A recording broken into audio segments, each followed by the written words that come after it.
The cat, the man with the iconic hat, and black Woolies shopping bags filled with hard cash.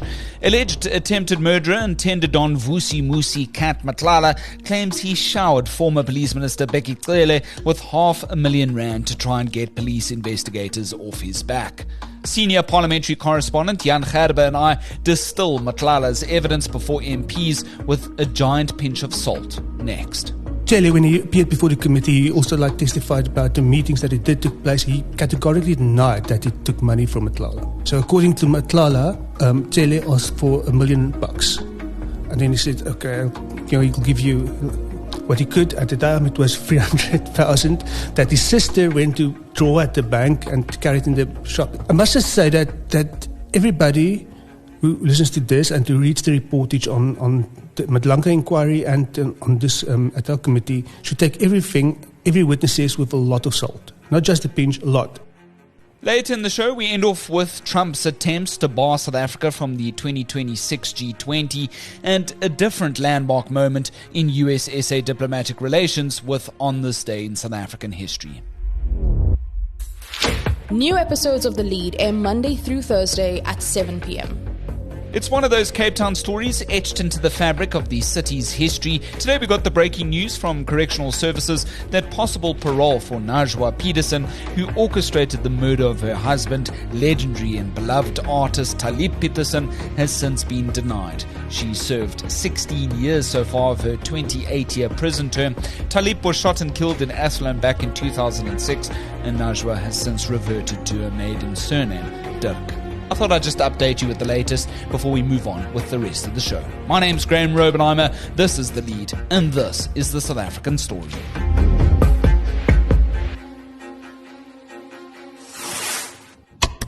This episode of The Lead is brought to you by 10X Investments. 10X, your future. How's it, Jan? Welcome to The Lead. I said, thanks for having me. Okay, let's begin here. Right before Matlala was meant to appear before MPs in the Kgosi Mampuru II Correctional Services Centre, very renowned in the centre of Pretoria, his lawyers were indicating that he was disoriented and they weren't prepared. Well, understandably, he's in a maximum security prison, so he doesn't have a lot of time to chat with the lawyers and whatnot.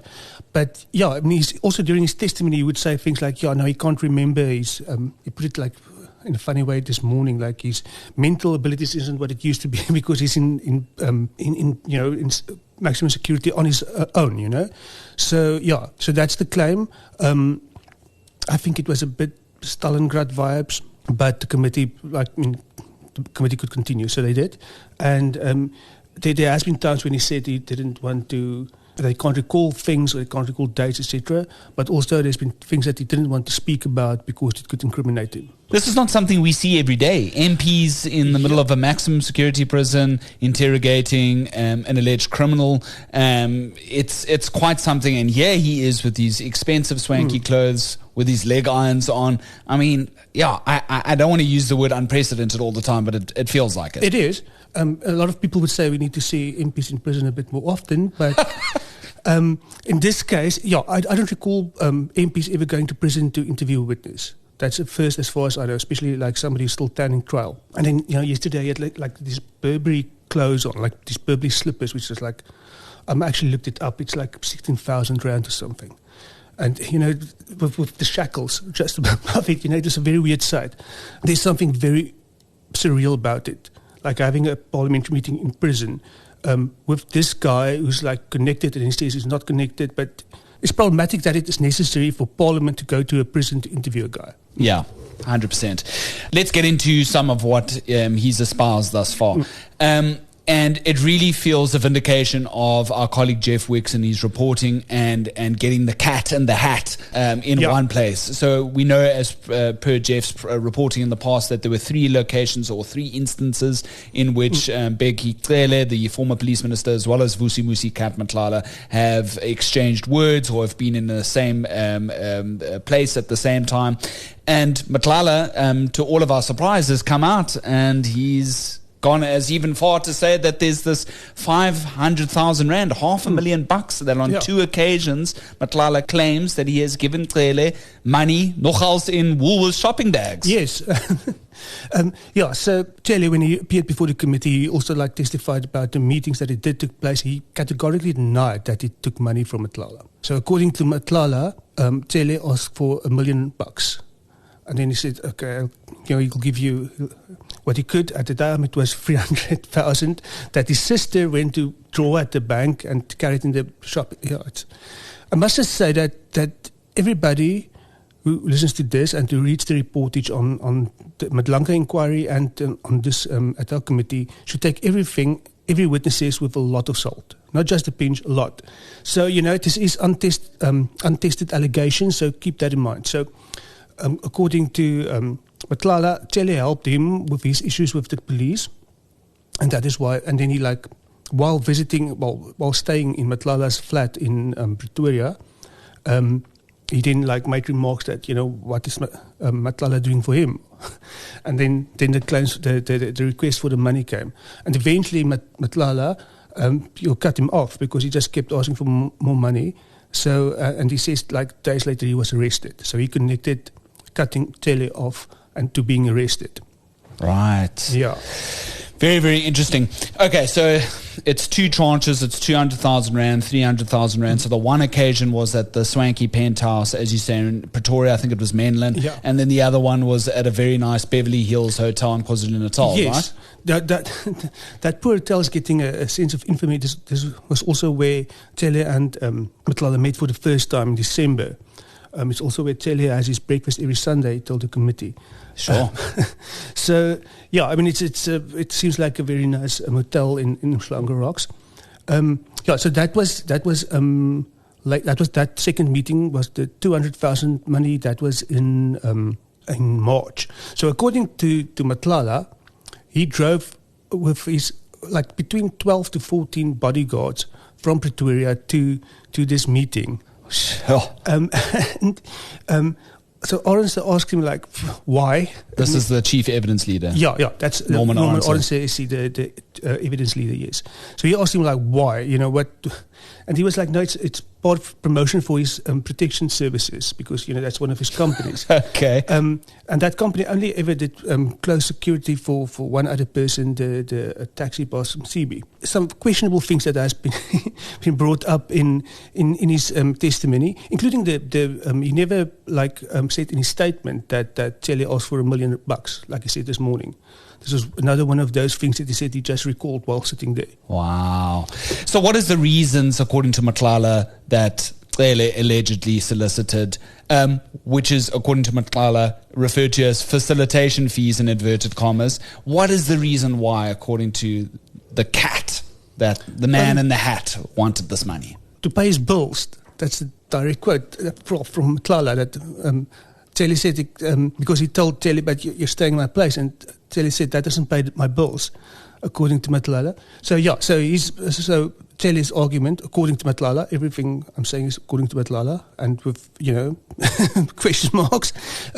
Because Cele helped Matlala, he wanted something in return. Yes. And what was Matlala, according to him, being helped for? Obviously, this follows right on the hot in the heels of the crime intelligence raid on Matlala's property, and where they found firearms, and those firearms were seized, according to Matlala, without the necessary search warrant. Yeah, without the warrant. So, according to Matlala, he was having issues with his contract with the police, that they weren't issuing purchase orders, so he's not getting paid for the thing he was contracted for the police of health under services. This massive tender, yeah. Yes. And then what he calls the harassment by the police for that raid at his house, where they took his firearms and everything. So apparently Cele made a phone call to Dumisani Kumalo, the CIA head, and the next day Matlala could get his guns back. Sure. When Cele testified, he confirmed that he phoned Kumalo at Matlala's behest. I mean, for me that was a big thing, this former police minister, current ANC NEC member, phones the chief of crime intelligence at the criminal's behest, alleged criminal's behest. That's been common. This is a crazy novel, Brie. Yeah. Matlala claims Cele told him that he just so happened to be in the middle or embroiled in a factionless war with amongst the top SAPS generals. Yes. That was like sort of ethno-mobilized in the sense of like a Zulu war, Yes, right? I mean, this is something we have kind of heard an inkling of before. Yeah, I mean, like a lot of the figures involved are from KZN and are presumably, Zulu. I mean, Mchunu's from KZN, Cele is from KZN, Mkhwanazi, Kamal, I'm pretty sure Kamal is also from KZN. But yeah, and I must be honest, like I struggled to follow his testimony on that. Right. And he couldn't explain what was meant by a Zulu war. That was what Cele told Matlala. Yeah, it sounds very salacious in any case. Yeah. Matlala met with Mkhwanazi? So he says. In Umhlanga, apparently. In Umhlanga, he was... that was part of the thing where he struggled to get the purchase orders. And apparently he complained to Cele about that. Cele said he can't do much about that, but Mkhwanazi is close to the HR boss in the police who's issuing the purchase orders. So according to Matlala, Cele organized this meeting. And then he was accompanied by the KZN, Matlala now, he was accompanied by the KZN Hawks boss. Which Matlala says they're mates or they've known each other for a really long time? For like, I think he said 6 or 7 years, but he described him as a brother. Right. Okay. That's startling. Yeah. One of the underlying themes of both this inquiry, the parliamentary inquiry and the Matlala Commission is like this world where politicians and crooks and police officers, where their like dealings overlap. It's giving me a headache. I don't know how you managed to listen to all of this testimony and still stay sane, Jan. Well, that's questionable whether I'm still sane. It's been rough, but I think the end is in sight for this year for the parliamentary inquiry. But it's rough because there's so much moving parts to this story, and you don't know what to believe. Okay, Brown Mogotsi, the now notorious so-called information peddler, he wears many hats, former MK operative alleged. What does Matlala say about his alleged dealings with Mogotsi? So according to Matlala, do I have this correctly? He claims he was ready to sort of like block Mogotsi because Mogotsi kept trying to get in contact with him. But it's according to Matlala, Cele said, no, keep chatting to him and keep entertaining him. Why? Okay, so according to Matlala, Mogotsi reached out to him after the raid, saying that he's from the minister's office and he can sort him out. So basically, he was also like extorting money from Matlala. So Matlala complained to Cele about this, and he told him that he wanted to cut this guy off. But Cele told Matlala to keep this guy going, to get information from him, to like see if they could get Mchunu. So it's that police power struggle between Cele, the former minister, and the current minister. Also, the ANC's internal machinations about who wants to become leader, etc. Right, and this was during the time that Mchunu was contesting within the ANC. So, well, I mean, to be honest, I don't even know if Mchunu was really contesting in the ANC. Yeah. Like it seems, and like I say, it seems that Mogotsi was creating that impression. But it's also quite likely. Mchunu was considered to be from the Ramaphosa faction, like somebody, considered to take over the reins. So it's not, completely out of left field. But I didn't really get the impression that Mchunu was actively campaigning. Yeah. But Matlala actually went on later during the testimony and he claims that the evidence that has already been brought before Parliament and perhaps the Matlala Commission, which is rooted in Mkhwanazi's initial statements, that it's been fabricated by the police. Yes, that's a huge claim. Yeah, massive claim. That relates to the WhatsApp messages purportedly between him and Mogotsi. Now, Mogotsi also said some stuff about these messages. I couldn't quite keep track of it. So he some of the messages that were put to him, he confirmed it and explained what was going on there. But then he also claims that some of the messages were fabricated, that it was put on his phone, or that his phone was manipulated. That's the phrase he used after the police confiscated it. Wow. So that's out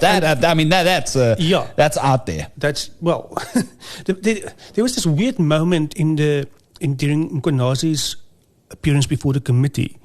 I can't recall how it came up, but he said something along the lines that CI can put stuff on people's phones.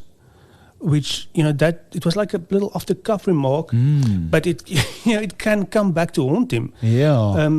That would be seemingly sort of, interfering with evidence, or in the facilitation of evidence, perhaps apps are put on relevant devices to try and extract evidence. Maybe that's what he was referring to, maybe not. We don't know. We don't, I mean, that's the problem with all of the stuff we've heard. It is like, what is true? And it's going to be tough for both the committee and the Matlala Commission to figure that out.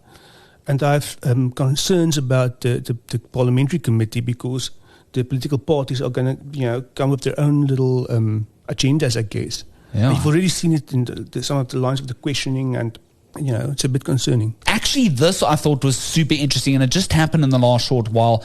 Before we end off, Jan, before you have to return to the Parle inquiry, Matlala said to Arendse that he doesn't agree with Arendse's statement that he mixes with high-level people. Yet all of the evidence that we've just relayed, according to Matlala, would suggest otherwise. Yeah. So but there he's caught in a lie. Yeah. So from his own testimony, he's had meetings with Cele, a former police minister, ANC NEC member. He had a meeting with Sibia, acting police commissioner at the time of the first meeting, and deputy national commissioner. He had a meeting with Mkhwanazi, provincial commissioner. And he was like, like that's what business people do when they reach a certain level. Okay. And I mean, Arendse clearly wasn't buying it. But and he was like, but it's not corrupt. Sure. Okay. Let's end here. I just wanted to ask this. Who's this Jerry Bashorga fellow, and what has it got to do with the aspersions regarding Matlala mixing with people allegedly involved in the drug cartel? Okay. This is a person who was kidnapped last year. I don't know the full story behind that, but that was also part of the reason why Matlala was raided. So according to Matlala, they're good friends. But in his own telling, the guy was kidnapped when he was going to fetch stuff to put in his narcotics, as Matlala put it. So he basically said this guy's a drug dealer, but he himself doesn't, nothing to do with the drug trade. And he, doesn't have a problem with being friends with a drug dealer. And he borrowed this guy R1 million, and he still owes him 100,000. He didn't. But we don't know where Jerry is today. That's the thing. Yeah. He's still missing. And according to Matlala's telling, it was his friend. He's not involved in the kidnapping. And let's end here, because it actually goes full circle back to the main reason why we keep having these discussions about the disbandment of the political killings task team. Yeah. What does Matlala say about this in relation to claims that obviously Matlala wanted to see the back of the task team, to see it get rid of? Well, according to him, that he had nothing to do with it. He says it didn't have the influence to stop it, and it doesn't address his issues with the police. He says his issues with the police were like the harassment, which wasn't by the PKTT, and the allegation from Mkhwanazi is that Matlala thought it was the PKTT, and his other issue with the contract, which doesn't have anything to do with the PKTT.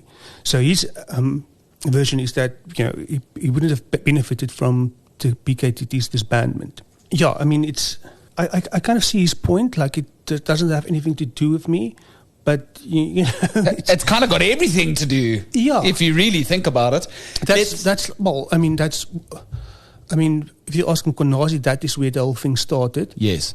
I think the whole thing started when Khumalo was arrested. That's up for debate. That's a good point. Yeah, Khumalo is the head of the PKTT, but he's also the head of crime intelligence. So, But it's one of these.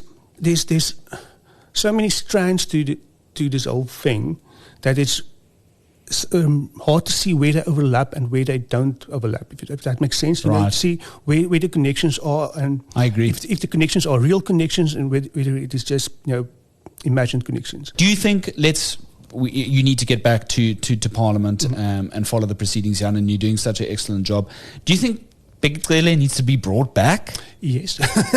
Yeah, I think so. Well, at least they can solicit another statement from him.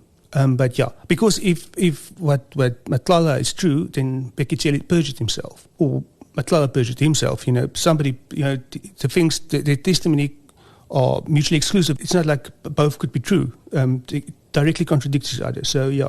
Yeah, the National Colour Congress member of Parliament, Fadil Adams, which was initially sort of implicated by Mkhwanazi's hand within the initial 3 days of testimony before the Matlala Commission of being in possession of sensitive document materials, and allegedly, according to Mkhwanazi, he recklessly handled that. He's now come out in the last short while and he's laid counter charges against Mkhwanazi as well as Cele. Interesting one to watch, just as a side note, right? Yeah, I'm not sure what those charges are about, to be honest. I've been so busy with the committee. But, I mean, the Adams' charges probably started the whole thing, because it was his charges which led to Kamala's arrest. So, yeah. He's also an integral part of the whole story. Yeah, I mean, he should testify before the committee as well, I think. Let's leave it there, Bru. Before we start tongue-twisting ourselves into another quagmire mess. Yes. Because it's difficult. I think we need to get our investigation team's big whiteboard out and then start plotting these things. You know? Who said what and who claims what? It's going to be, we need a much bigger whiteboard for that one. Thank you, Jan. Chat later. Cheers.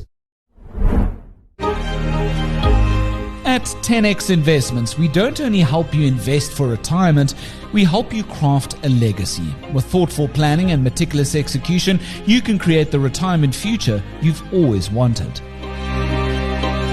Invest with us today. 10x your future. 10x is a licensed FSP.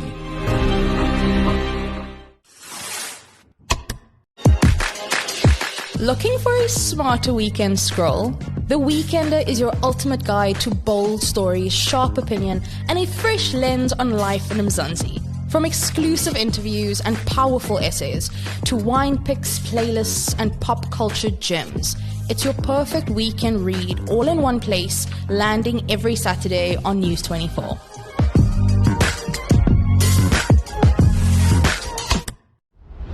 And finally, Ending off now with On This Day in South African History, but first, no one's handed US President Donald Trump the memo that there's no white genocide happening in South Africa today.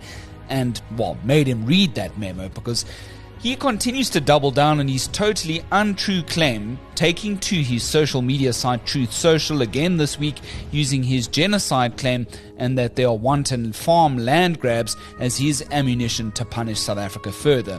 He's not happy that Pretoria did not hand over the G20 presidency to the US at the event itself. Instead, our International Relations Ministry had a low-key handing over to a US official this week. Trump now wants to bar South Africa from attending the G20 in Miami, Florida next year as a result.